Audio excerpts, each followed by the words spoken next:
គូចុងក្រោយទឹកទី1បកគលក្រហមចន់ពិសេសបកគលខៀវធុនស៊ីមើ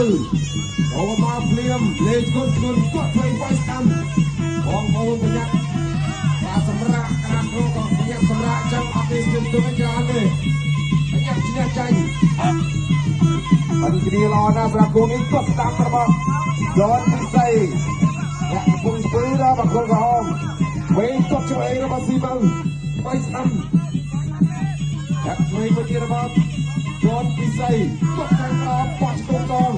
ឆ្កងរបស់ស៊ីមើតែខ្ញុំមកចាក់ឆ្កងកងបាទគឺជារមួលទៅគេបានលេខឆ្កង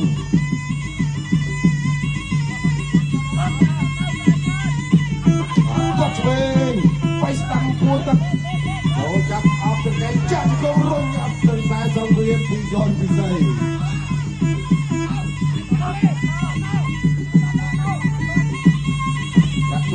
យន់ពិសីវិញស្ដាំសងវិញទូចូលវាយស្ដាំកោមលុកឆ្វេងក៏គាត់ឆ្វេងកាត់គាត់ឆ្វេងសរបស់យន់ពិសីគាត់ឆ្វេងខែមួយទៀតគាត់ឆ្វេងមួយទៀតបីជើងគាត់ស្ដាំវាយស្ដាំគាត់ស្ដាំសងវិញ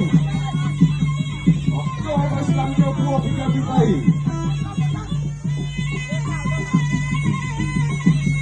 ចូលទៀតចាក់ចូលវិញលោកអាយ៉ាខ្លាញ់ទេ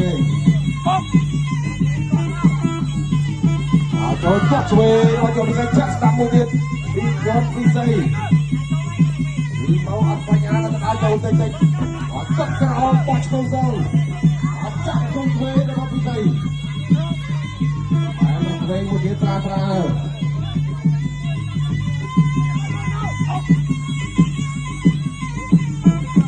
គាត់ឆ្វេង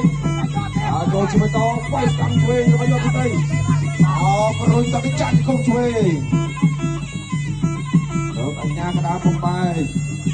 តាទី1សម្រាប់ការគាត់តាពីគាត់សកលរបស់ហ៊ុនស៊ីមើចាប់បាក់គាត់ខាងលើបាទជាជាប្រកាសគាត់ទៅក្រោមចូលពីយន់ពិសីបែកពួយទៅក្រោមហើយពួយទៅក្រោមដាក់ទៅទៀត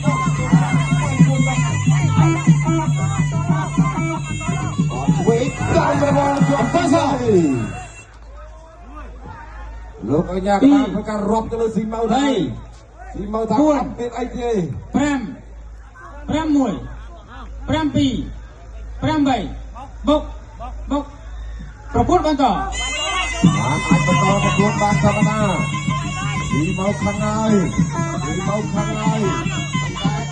នៅតែយកទៅវាយដល់គាត់ឆ្វេងអត់ចាក់អូខ្ញុំកំណត់ថាវាយស្លាប់តែទៀតចាក់ឆ្វេង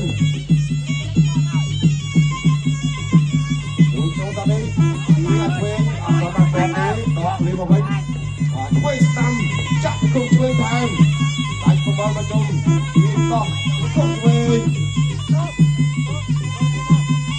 លោកអញ្ញាខ្លាំងទេនេះចុងក្រោយក្នុងទឹកទី1ចំទឹក